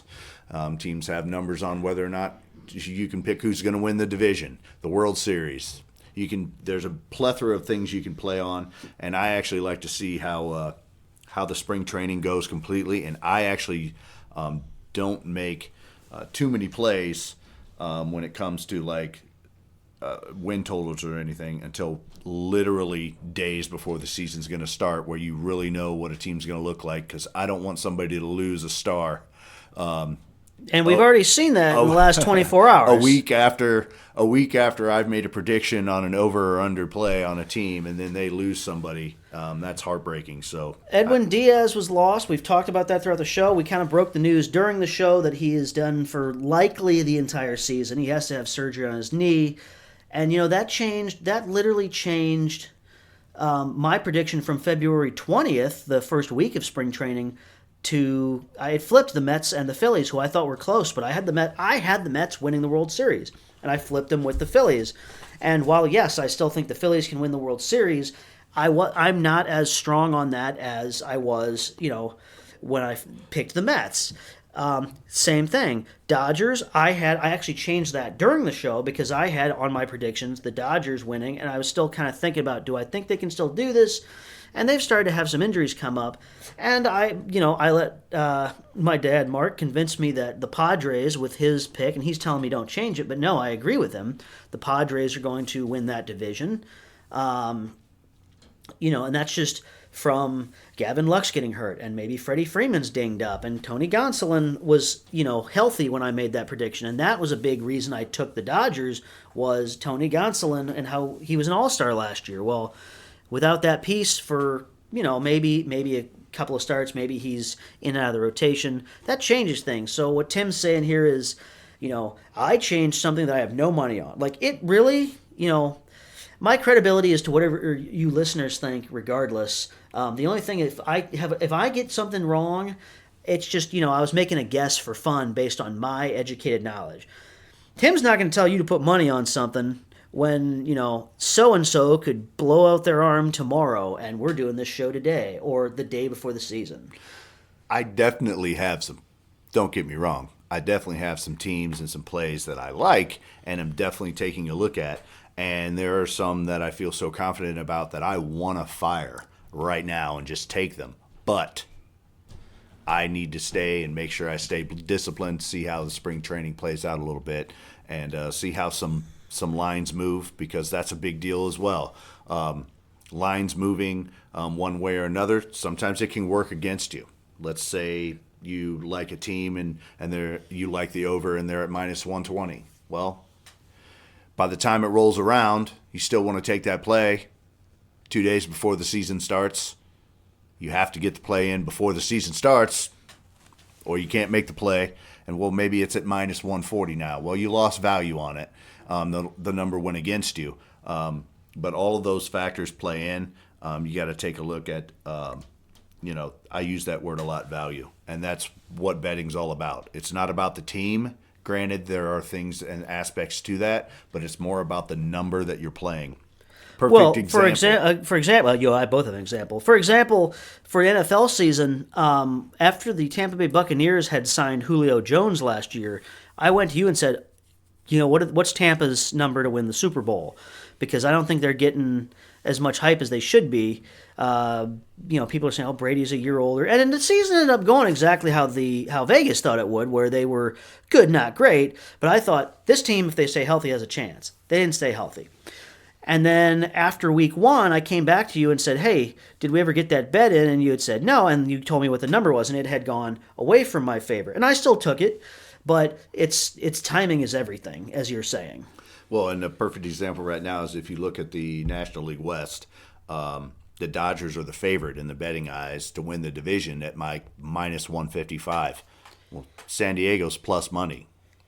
My opinion is San Diego looks like the better team this year, and the Dodgers have digressed. So you give me a team that is that strong, and you're giving me plus money. There's a lot more value in that bet to me than spending $1.55 just to win 100 on a team that I think isn't the better one. Now, we do know a bet that you're going to place every year, regardless. You're just waiting for the right time, and that is to Cardinals to win the World Series. As a fan, it's $10 we're talking about. Yeah, we're not talking about like big bettors' money. Now, take your betting hat off for a minute. You heard the whole last segment. You heard us ramble on about who we think's going to do what. Who do you think, if I had to put you on a spot, who's going to the World Series and who's winning the World Series?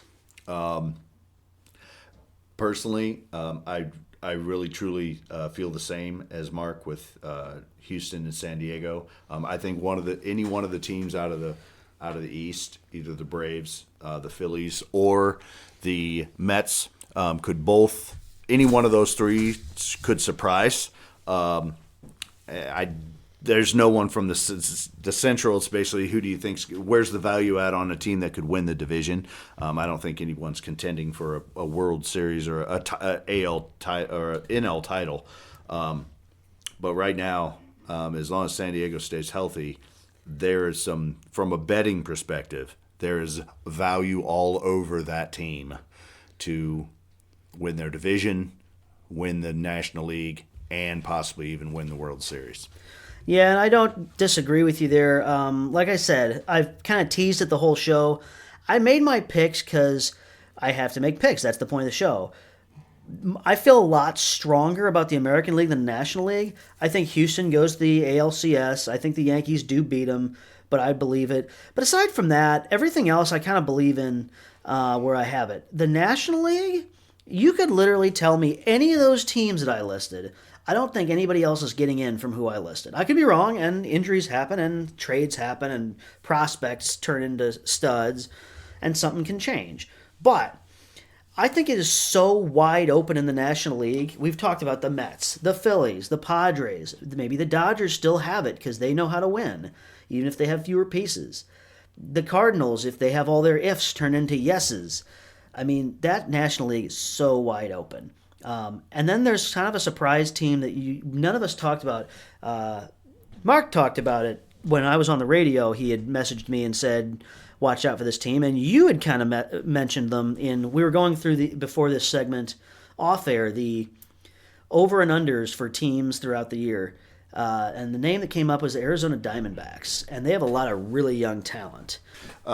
I think from a betting perspective, there are some teams, when it comes to the over-unders, that is something for me on the win totals that I might have several plays on before the season starts, because I think there is some incredible value with some teams like Arizona, the Cubs. I think there are some teams that are just going to be absolutely horrible, where even though you have the Washington Nationals total at 60.5, I don't think they get there.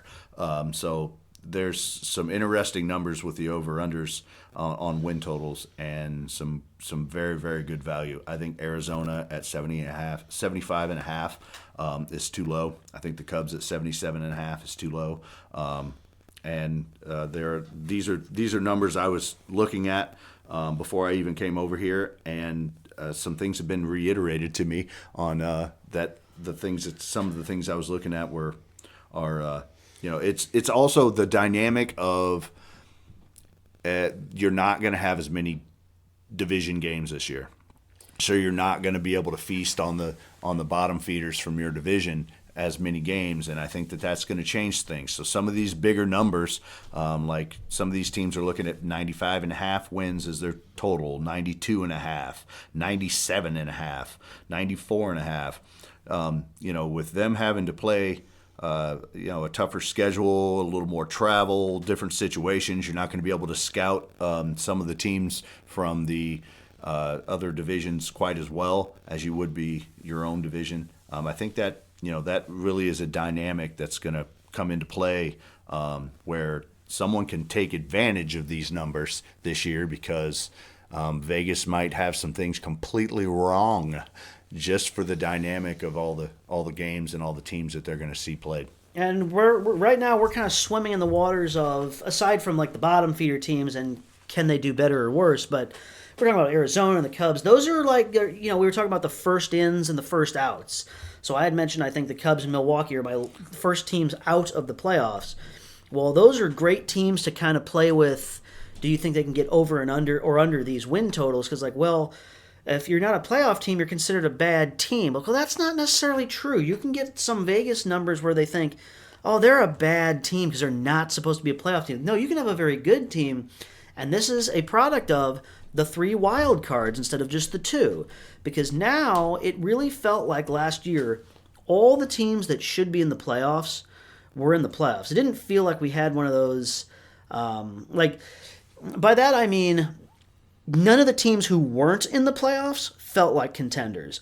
All the teams who were felt like contenders. Now, you can argue, my traditionalist view where I think you should have some contenders who don't make the playoffs. Not every contender needs to get into the playoffs.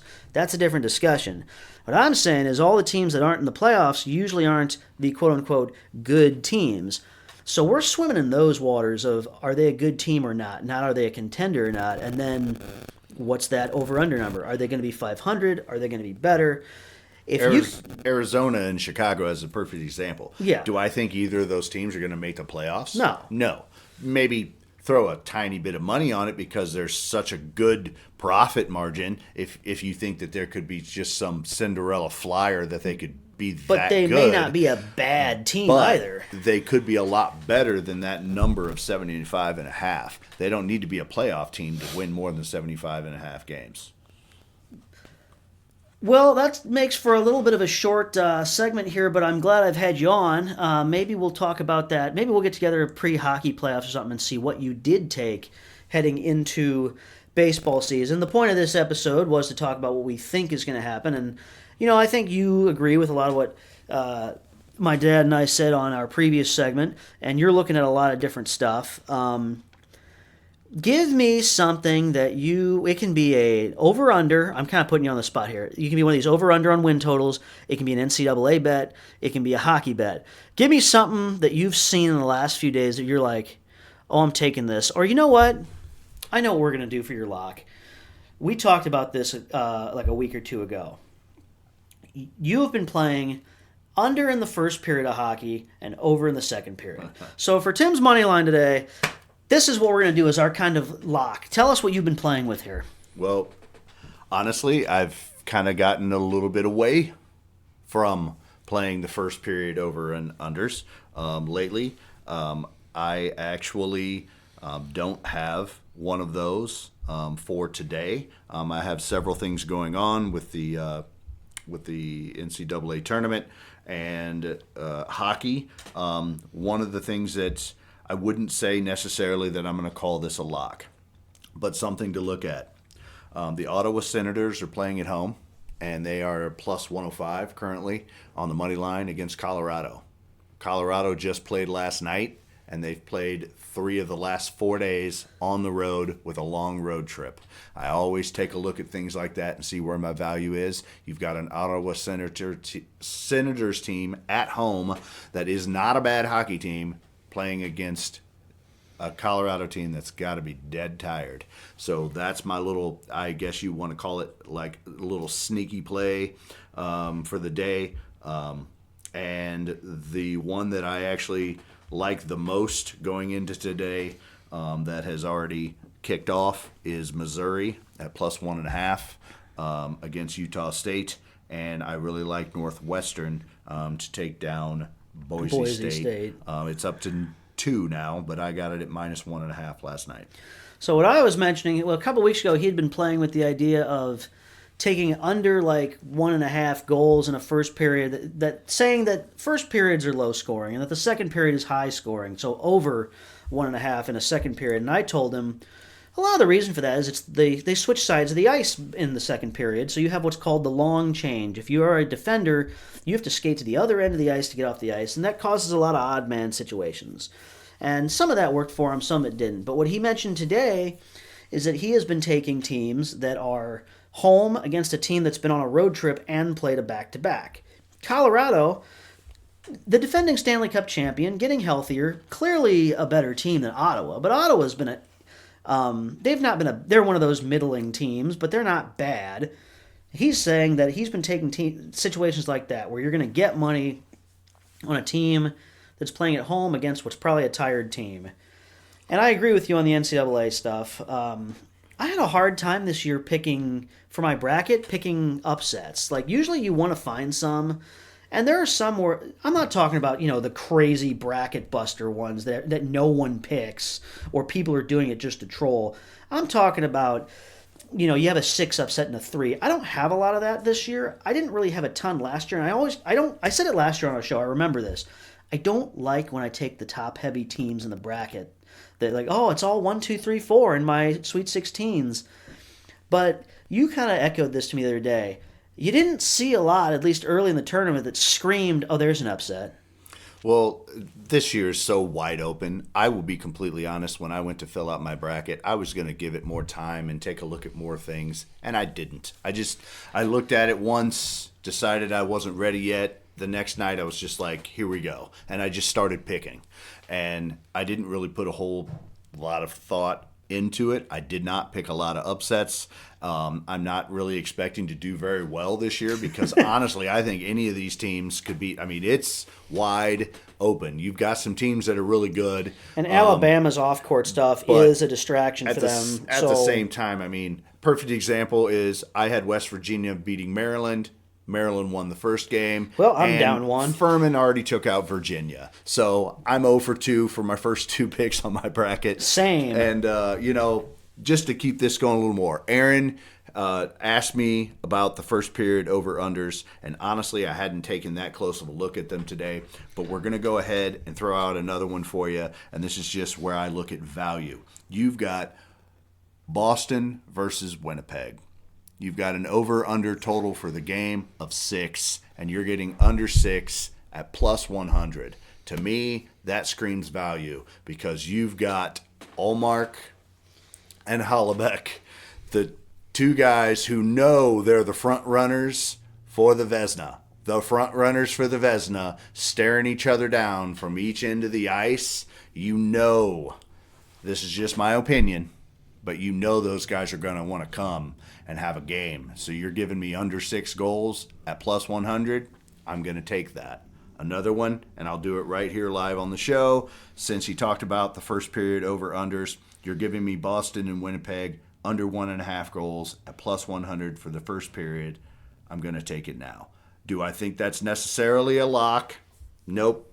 But do I see value in that play? You're going to give me 2 goalies who want to prove themselves and win this game, and you're going to give me the unders at plus money. I'm taking that bet.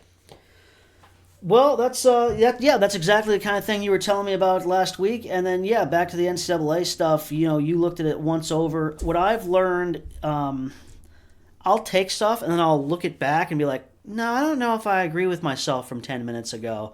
And then all of a Absolutely. sudden it changed. Like you were right the first time. One of the big ones that I'm going to have my eye on is this isn't a first round thing, so these two teams have to make it here.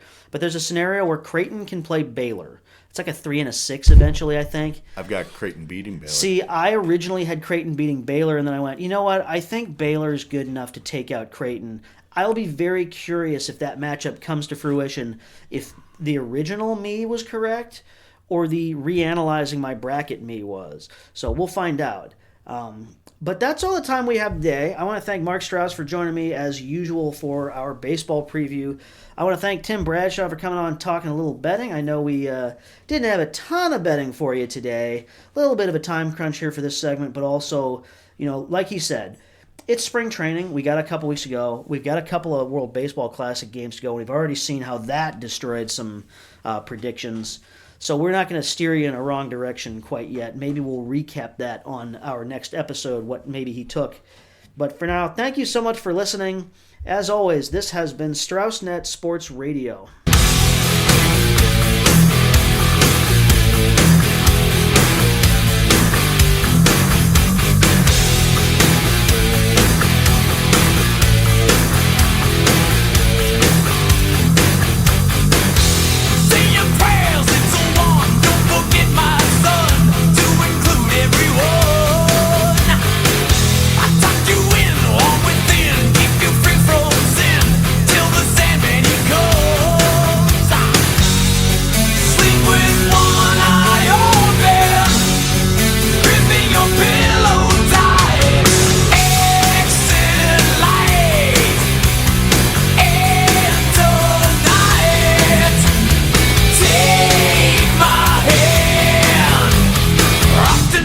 Never late.